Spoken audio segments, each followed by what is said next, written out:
Start करते हैं हमारा क्वेश्चन नंबर 74। मुस्लिम लीग द्वारा किस तिथि को मुक्ति दिवस मनाया गया था? तो इस प्रश्न का राइट आंसर होगा 22 दिसंबर 1939 को मुस्लिम लीग के द्वारा मुक्ति दिवस मनाया गया था। इसका डिटेल एनालिसिस अवश्य देखना है। 22 दिसंबर 1939 को मुस्लिम लीग के अध्यक्ष मोहम्मद अली जिन्ना के नेतृत्व में कई भारतीय मुसलमानों ने मुक्ति दिवस मनाया था। मुस्लिम लीग परिषद ने 16 अगस्त 1946 को प्रत्यक्ष कार्यवाही दिवस के रूप में घोषित किया था। अगला प्रश्न है जो कि बीपीएससी टीआरई 1 के फर्स्ट शिफ्ट में आया हुआ है। पेपर सेकेंड में यह प्रश्न पूछा गया था। किस स्थान पर बाल गंगाधर तिलक ने होम रूल लीग की स्थापना 1916 में की थी? तो राइट आंसर ध्यान देंगे, पूना में किया गया था। बाल गंगाधर तिलक के द्वारा होम रूल लीग की स्थापना अप्रैल 1916 में बाल गंगाधर तिलक ने बेलगांव पुणे में होम रूल लीग की स्थापना की थी, जबकि एनी बेसेंट ने सितंबर 1916 में मद्रास से होम रूल लीग की शुरुआत की थी। इस आंदोलन का सामान्य उद्देश्य भारत में स्वशासन प्राप्त करना था। तिलक की लीग महाराष्ट्र, कर्नाटक, मध्य प्रांत, बरार में काम करती थी तथा एनी बेसेंट की लीग देश के बाकी हिस्सों में काम करती थी। यहाँ पर आपको ध्यान देना है कि यदि तिलक से क्वेश्चन पूछा गया है तो आपको अगली बार एनी बेसेंट का याद रखना होगा, ताकि ऐसे प्रश्न जब आएँ तो आप आसानी से कर पाएँ। क्रांतिकारी गतिविधियां से रिलेटेड जितने भी प्रश्न हैं उन सभी प्रश्नों को हम देखेंगे, जो कि प्रीवियस ईयर क्वेश्चन ये सभी हैं। बीपीएससी टीआरई 2 का ये प्रश्न है, सेकेंड शिफ्ट का है। गदर पार्टी की स्थापना कहाँ पर की गई थी? ऑप्शन देखेंगे, France, option B Germany, option C संयुक्त राज्य अमेरिका, या उपयुक्त में से एक से अधिक या इनमें से कोई नहीं। तो इस प्रश्न का राइट आंसर है संयुक्त राज्य अमेरिका में किया गया था। गदर पार्टी की स्थापना संयुक्त राज्य अमेरिका के सैन फ्रांसिस्को के एस्टोरिया में 1913 में अंग्रेजी साम्राज्य को जड़ से उखाड़ फेंकने के उद्देश्य से किया गया था। गदर पार्टी के संस्थापक के नाम बार बार एग्जाम में पूछे जाते हैं। तो गदर पार्टी के संस्थापक हैं सरदार सोहन सिंह भाकना। अनेकों बार यह प्रश्न रिपीट हुआ है। किसने 1913 में अनुशीलन समिति की एक शाखा की स्थापना पटना में की थी? अनुशीलन समिति बीपीएससी के सभी एग्जाम के लिए बहुत ही इंपॉर्टेंट है, क्योंकि बार बार इससे क्वेश्चन पूछे ही जाते हैं। तो 1913 में अनुशीलन समिति की एक शाखा की स्थापना पटना में किसने की थी? आंसर याद रखेंगे, सचिंद्रनाथ सान्याल के द्वारा किया गया था। बीपीएससी टीआरई 2 के पेपर थर्ड में आया हुआ है। अनुशीलन समिति की एक शाखा पटना में सचिंद्रनाथ सान्याल ने 1913 में स्थापित की। अनुशीलन समिति एक भूमिगत ब्रिटिश विरोधी क्रांतिकारी समिति थी। इसकी स्थापना 24 मार्च 1902 को प्रथम नाथ मित्रा तथा वरिंद्र कुमार घोष ने कलकत्ता में की थी। अगला प्रश्न हम देखेंगे, गदर पार्टी से प्रभावित होकर चिश्ती खान एवं डुंडे खान ने निम्नलिखित में से किस स्थान पर विद्रोह किया था? तो इस प्रश्न का राइट आंसर है, यह विद्रोह हुआ था सिंगापुर में। आप देख सकते हैं प्रीवियस ईयर में आया हुआ प्रश्न है। गदर पार्टी से प्रभावित होकर चिश्ती खान एवं टुंडे खान ने सिंगापुर में विद्रोह किया था। गदर पार्टी का गठन 1913 में किया गया था। इसका मुख्यालय सैन फ्रांसिस्को में स्थित है और सोहन सिंह भाकना इसके संस्थापक अध्यक्ष थे।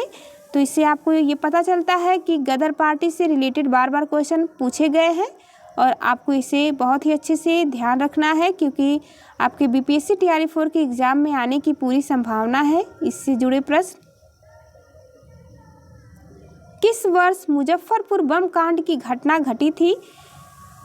बीपीएससी टीआरई 2 में आया हुआ है। तो यह इसका राइट आंसर 1908 होगा। मुजफ्फरपुर बम कांड की घटना 30 अप्रैल 1908 को बिहार के मुजफ्फरपुर में घटी थी। इस घटना को क्रांतिकारी खुदीराम बोस और उनके साथी प्रफुल्ल चाकी ने अंजाम दिया था। अगला प्रश्न है कि लंदन में अभिनव भारत का संस्थापक कौन था? तो लंदन में अभिनव भारत के संस्थापक विनायक दामोदर सावरकर थे। मोस्ट इम्पॉर्टेंट है एग्जाम के लिए। लंदन में अभिनव भारत का संस्थापक विनायक दामोदर सावरकर थे। इन्होंने अपने भाई गणेश दामोदर सावरकर के साथ मिलकर वर्ष 1904 में इसकी स्थापना की थी।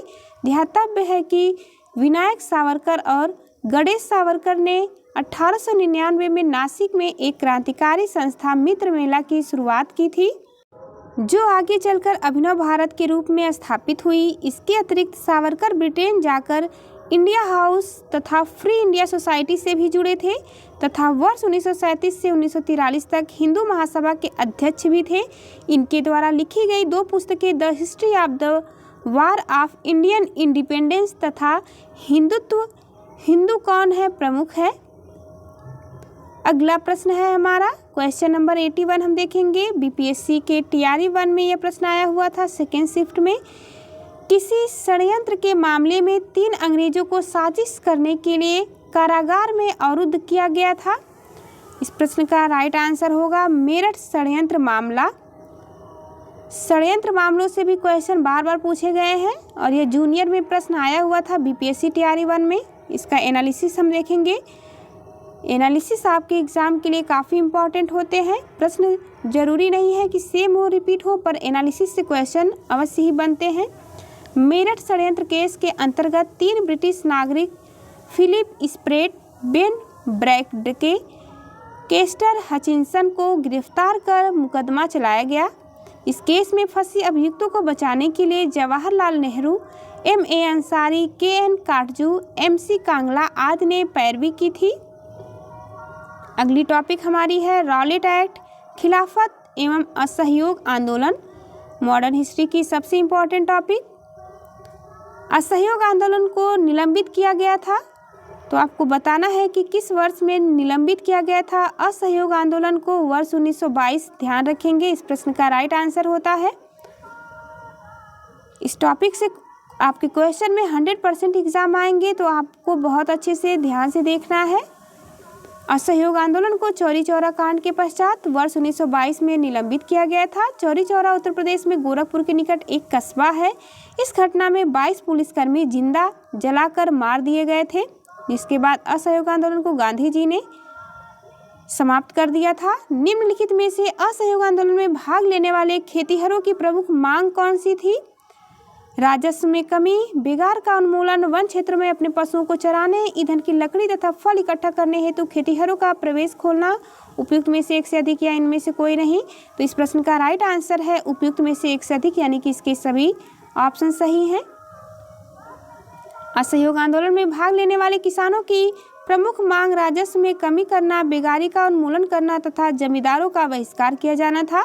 आदिवासी खेतिहरों ने वन क्षेत्रों में अपने पशुओं को चराने, ईंधन की लकड़ी तथा फल इकट्ठा करने हेतु वनों में प्रवेश की अनुमति की मांग की। अतः विकल्प डी उत्तर यहाँ पर सही है।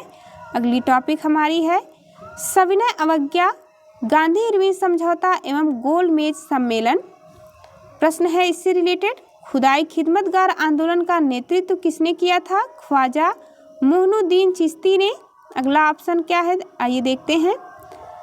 खान अब्दुल गफ्फार खान, सर सैयद अहमद खान। उपयुक्त में से एक से अधिक या इनमें से कोई नहीं। तो इस प्रश्न का राइट आंसर है खान अब्दुल गफ्फार खान ने। खुदाई खिदमतगार आंदोलन उत्तर पश्चिम सीमांत प्रांत में पश्तून स्वतंत्रता सेनानी अब्दुल गफ्फार खान के नेतृत्व में भारतीय उपमहाद्वीप पर ब्रिटिश कब्जे के खिलाफ एक अहिंसक आंदोलन था। यह आंदोलन गांधी जी के अहिंसात्मक आंदोलन से प्रेरित था। खुदाई खिदमतगार आंदोलन की शुरुआत वर्ष 1929 में की गई थी। वीडियो अच्छी लगे तो ज़रूर लाइक करें और अपने दोस्तों के साथ इसे ज़्यादा से ज़्यादा शेयर करें। चैनल पर आप नए हैं तो चैनल को ज़रूर सब्सक्राइब करें, ताकि आने वाले सभी वीडियो का आपको नोटिफिकेशन मिलता रहे। बीपीएससी TRE 4 से रिलेटेड आपको बहुत ही इंपॉर्टेंट सीरीज़ यहाँ पर मिलती रहेगी। पूना समझौते पर हस्ताक्षर कब किए गए? बीपीएससी TRE 2 में यह प्रश्न पूछा गया है। इस प्रश्न का राइट आंसर याद रखेंगे, पूना समझौता पर हस्ताक्षर 24 सितंबर 1932 को किया गया था। इसके बारे में आप डिटेल से यहाँ पर समझ पाएंगे। क्या है पूना समझौता? तो पूना समझौता सी राजगोपालाचारी, जयकर, तेज बहादुर सप्रू, घनश्याम दास बिरला इत्यादि नेताओं के प्रयासों से 24 सितंबर 1932 को महात्मा गांधी और दलित नेता BR अम्बेडकर के बीच हुआ था। बार बार ऐसे भी प्रश्न पूछे जाते हैं कि यह किसके बीच हुआ पूना समझौता? तो इसमें आपको याद रखना है महात्मा गांधी और BR अम्बेडकर के बीच कहाँ पर हुआ था, तो पूना में हुआ था, इसी वजह से इसे पूना समझौता भी कहते हैं। और डेट भी याद रखेंगे 24 सितंबर 1932 को। इस समझौता के तहत अम्बेडकर ने पृथक निर्वाचन मंडल को छोड़ दिया था और उन्हें विधान मंडल के अंदर हिंदुओं के अंतर्गत ही स्थानों का आरक्षण प्रदान किया गया था। 5 मार्च 1931 को कौन सी घटना घटी थी, तो 5 मार्च 1931 को गांधी इरविन समझौता हुआ था। BPSC TRE 2 में पूछा गया है पेपर सेकेंड में। ऐतिहासिक गांधी इरविन समझौता 5 मार्च 1931 को महात्मा गांधी और तत्कालीन वायसराय लॉर्ड इरविन के बीच संपन्न हुआ। यह महत्वपूर्ण था क्योंकि यह पहली बार था जब गांधी जी और वायसराय बराबर के स्तर पर मिले थे। कुछ महत्वपूर्ण समझौते निम्नवत हैं, इस पॉइंट को भी आप ध्यान देंगे। हिंसा के आरोपियों को छोड़कर सबको रिहा कर दिया जाए, यहाँ पर इसीलिए भगत सिंह को इस पैरवी से बाहर कर दिया गया था, क्योंकि इसमें लिखा था कि हिंसा के आरोपियों को छोड़कर सबको रिहा किया जाएगा, क्योंकि भगत सिंह पर हिंसा के केस चल रहे थे। भारतीयों को नमक बनाने का अधिकार, कांग्रेस दूसरे गोलमेज सम्मेलन में भाग लेगी, कांग्रेस ब्रिटिश सामान का बहिष्कार नहीं करेगी तथा सविनय अवज्ञा आंदोलन स्थगित किया जाएगा। पूना पैक्ट का उद्देश्य क्या था, तो पूना पैक्ट का प्रमुख उद्देश्य था दलित वर्ग का राजनीतिक प्रतिनिधित्व। पूना पैक्ट का उद्देश्य दलित वर्ग को राजनीतिक प्रतिनिधित्व प्रदान करना था। 24 सितंबर 1932 को डॉक्टर अंबेडकर तथा महात्मा गांधी एवं अन्य हिंदू नेताओं के प्रयत्न से पुणे की यरवदा सेंट्रल जेल में समझौता किया गया। इसके तहत प्रांतीय विधानमंडल में दलित वर्ग की सीटें 71 से बढ़ा करके 148 कर दी गई थी। अगली टॉपिक हमारी है भारत छोड़ो आंदोलन तथा स्वतंत्रता एवं विभाजन। इस टॉपिक से BPSC TRE 4 में भी प्रश्न आएंगे, तो आप अच्छे से प्रश्नों को देख लीजिए कि किस प्रकार के प्रश्न पूछे गए हैं और उसी के हिसाब से आप अपनी तैयारी को भी आगे बढ़ाएंगे। बम्बई में कांग्रेस द्वारा भारत छोड़ो प्रस्ताव पास किया गया था, तो बम्बई में कांग्रेस के द्वारा भारत छोड़ो आंदोलन कब पास किया गया, ऑप्शन इसका राइट है 8 अगस्त 1942 को पास किया गया था प्रस्ताव। बम्बई में कांग्रेस कमेटी द्वारा 8 अगस्त 1942 को भारत छोड़ो आंदोलन प्रस्ताव पास किया गया। 14 जुलाई 1942 को वर्धा में कांग्रेस की कार्य समिति में इसे पेश किया गया था। गांधी जी द्वारा इसी समय करो या मरो का नारा दिया गया था। मुस्लिम लीग, कम्युनिस्ट पार्टी एवं हिंदू महासभा ने इस आंदोलन का समर्थन नहीं किया था। मोस्ट इम्पॉर्टेंट ये टॉपिक है आपके एग्ज़ाम के लिए। मॉडर्न हिस्ट्री से सबसे अधिक क्वेश्चन आते हैं, तो इस सब्जेक्ट पर आपको विशेष ध्यान देना है। आज़ाद दस्ता की स्थापना किसने की थी, BPSC TRE 2 में पूछा गया था। विनोबा भावे, जयप्रकाश नारायण, ज्वाला प्रसाद। तो इस प्रश्न का राइट आंसर है जयप्रकाश नारायण के द्वारा आज़ाद दस्ता की स्थापना की गई थी। आज़ाद दस्ता एक क्रांतिकारी संगठन था जिसकी स्थापना 1942 में भारत छोड़ो आंदोलन के दौरान जयप्रकाश नारायण ने की थी। सूरज नारायण सिंह के नेतृत्व में बिहार के मधुबनी जिले में इस संगठन की एक अलग स्वतंत्र परिषद की स्थापना की गई थी। सुभाष चंद्र बोस एवं INA इम्पॉर्टेंट है। भारतीय राष्ट्रीय सेना INA के संस्थापक कौन थे, आप देखेंगे कि सुभाष चंद्र बोस से BPSC TRE 1, TRE 2, TRE 3 सभी में प्रश्न पूछे गए हैं। इस प्रश्न का राइट आंसर है मोहन सिंह। भारतीय राष्ट्रीय कांग्रेस यानी कि INA की स्थापना मूल रूप से कैप्टन मोहन सिंह ने सितंबर 1942 में जापान में बंदी बनाए गए भारतीय युद्ध बंदियों के साथ सिंगापुर में की थी। गदर पार्टी की स्थापना कहाँ पर हुई थी, तो गदर पार्टी की स्थापना सैन फ्रांसिस्को, संयुक्त राज्य अमेरिका में हुई थी। पंजाब के प्रमुख क्रांतिकारी लाला हरदयाल द्वारा स्टैनफोर्ड यूनिवर्सिटी कैलिफोर्निया USA में अध्यापन के दौरान सोहन सिंह भाखना के सुझाव पर 1 नवंबर 1913 को गदर पार्टी की स्थापना की गई थी। डेट भी याद रखेंगे क्योंकि डेट BPSC के एग्जाम में बार बार पूछे जाते हैं। 1 नवंबर 1913 को गदर पार्टी की स्थापना की गई थी। इस पार्टी को प्रशांत तट का हिंदी संघ के नाम से जाना जाता है। इस पार्टी के द्वारा हिंदुस्तान गदर नामक पत्रिका निकाली गई थी जो कि प्रारंभ में उर्दू तथा बाद में गुरुमुखी में छपने लगी थी। इसके संपादक रामचंद्र पेशावरी थे। ध्यातव्य है कि इसके अध्यक्ष सोहन सिंह भाकना थे। इसके अन्य सक्रिय सदस्य करतार सिंह सराभा, विष्णु गणेश पिंगले, हरिनाम सिंह, मौलवी बराकतुल्ला, सोहन लाल पाठक एवं पंडित काशीराम आदि थे। भारत के गवर्नर, गवर्नर जनरल और वायसराय से जुड़े प्रश्नों को हम यहाँ पर देखेंगे, जो कि आपके प्रीवियस ईयर में पूछे गए हैं। इनमें से किसने कहा था कि कांग्रेस का महल लड़खड़ा रहा है और भारत में रहते हुए मेरी एक बड़ी महत्वाकांक्षा यह है कि शांति के साथ इसे मरने में सहयोग दे सकूं। डफरिन मिंटो कर्जन, यह कथन है कर्जन का। तत्कालीन ब्रिटिश गवर्नर जनरल कर्जन ने कहा था कि कांग्रेस का महल लड़खड़ा रहा है और भारत में रहते हुए मेरी एक बड़ी महत्वाकांक्षा यह है कि शांति के साथ इसे मरने में सहयोग दे सकूं। कर्जन का कार्यकाल 1899 से 1905 तक का रहा। बंगाल विभाजन इसी के कार्यकाल में हुआ, मोस्ट इम्पॉर्टेंट है। लॉर्ड लिटन निम्नलिखित में से किससे संबंधित नहीं है? स्ट्रैटेजी कमीशन, शस्त्र अधिनियम, vernacular press act, Ilbert bill. इस प्रश्न का राइट आंसर है इल्बर्ट बिल विवाद। लॉर्ड लिटन के कार्यकाल में नहीं हुआ था। आइए देखते हैं इसे डिटेल में। इल्बर्ट बिल विवाद कब हुआ था? लॉर्ड लिटन का संबंध इल्बर्ट बिल से नहीं है। इल्बर्ट बिल 1883 में प्रस्तावित एक विवादास्पद विधेयक था। इसमें कि वरिष्ठ भारतीय न्यायाधीशों को यूरोपीय अपराधियों की सुनवाई करने की अनुमति देने की मांग की गई थी। पहले केवल यूरोपीय न्यायाधीश ही यूरोपीय अपराधियों की सुनवाई कर सकते थे। बिल को तत्कालीन वायसराय लॉर्ड रिपन ने पेश किया था। लॉर्ड लिटन के समय में वर्ष 1878 में सर रिचर्ड स्ट्रैची की अध्यक्षता में अकाल आयोग का गठन किया गया था। 1878 में ही शस्त्र अधिनियम तथा वर्नाक्यूलर प्रेस एक्ट पारित हुआ था। किस तिथि को अगस्त क्रांति 1942 के दौरान निम्नलिखितों ने पटना एवं इसके आसपास की भीड़ पर गोली चलाने का आदेश दिया था? 5 अगस्त, 15 अगस्त, 25 अगस्त। उपयुक्त में से एक से अधिक या इनमें से कोई नहीं। तो बीपीएससी टीआरई 1 के सेकेंड शिफ्ट में यह प्रश्न पूछा गया था और इस प्रश्न का राइट आंसर होगा उपयुक्त में से कोई नहीं। अगस्त 1942 के दौरान 11 अगस्त 1942 को निम्नलिखितों ने पटना एवं इसके आसपास की भीड़ पर गोली चलाने का आदेश दिया था। इस घटना में शहीद होने वाले सभी छात्र थे। इस घटना को पटना गोली कांड के नाम से भी जाना जाता है। अब यहाँ पर हम मॉडर्न हिस्ट्री के विविध प्रश्नों को देखेंगे। विदेश में भारतीय राष्ट्रीय ध्वज प्रथम बार किसने फहराया था?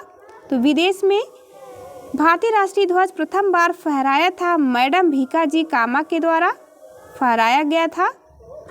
और ये प्रश्न बार बार पूछे गए हैं, सभी एग्जाम में पूछे गए हैं, इसलिए आप इसे याद रखेंगे। मैडम भीकाजी कामा एक भारतीय स्वतंत्रता सेनानी थी जिन्होंने 1907 में पहली बार विदेशी धरती पर जर्मनी के स्टुटगार्ट नगर में भारतीय झंडा फहराया था। भीकाजी कामा को भारतीय क्रांति की जननी के रूप में जाना जाता है।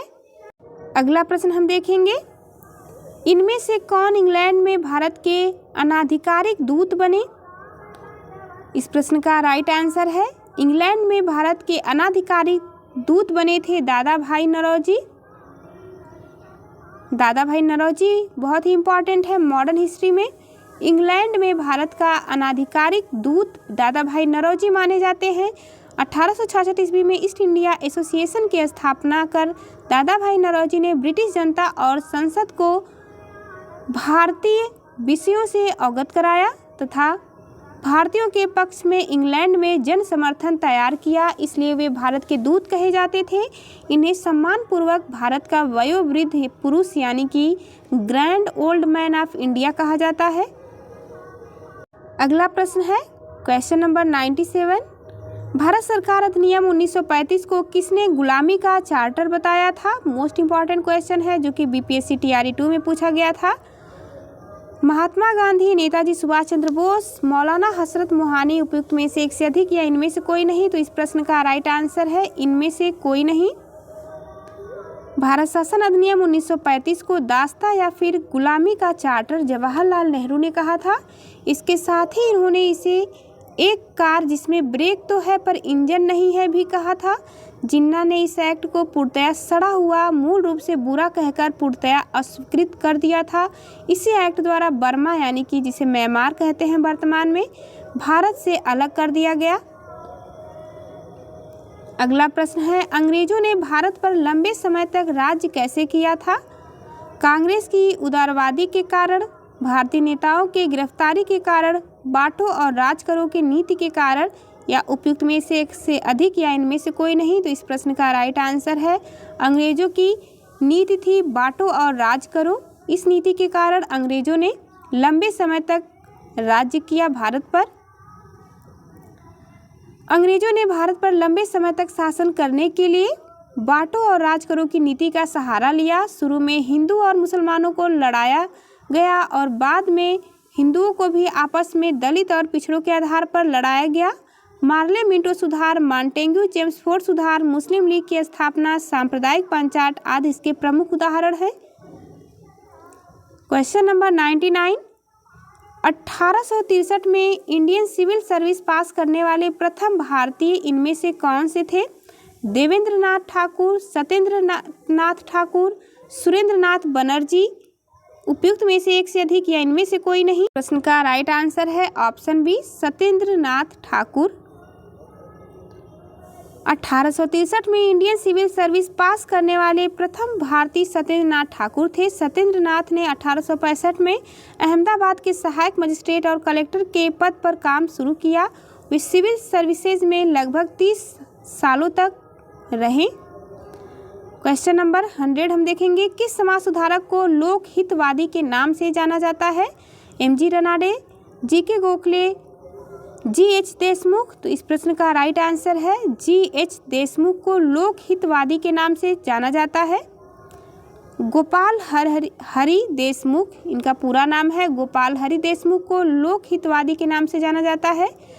गोपाल हरि देशमुख महाराष्ट्र के एक समाज सुधारक और तर्कवादी थे। उन्होंने ब्रिटिश राज के तहत न्यायाधीश का पद संभाला था। आज के लिए बस इतना ही। अगले क्वेश्चन को हम नेक्स्ट वीडियो में कवर करेंगे। जाते जाते चैनल को लाइक शेयर सब्सक्राइब करना ना भूलें। चलिए मिलते हैं आपसे नेक्स्ट वीडियो में, तब तक के लिए नमस्कार।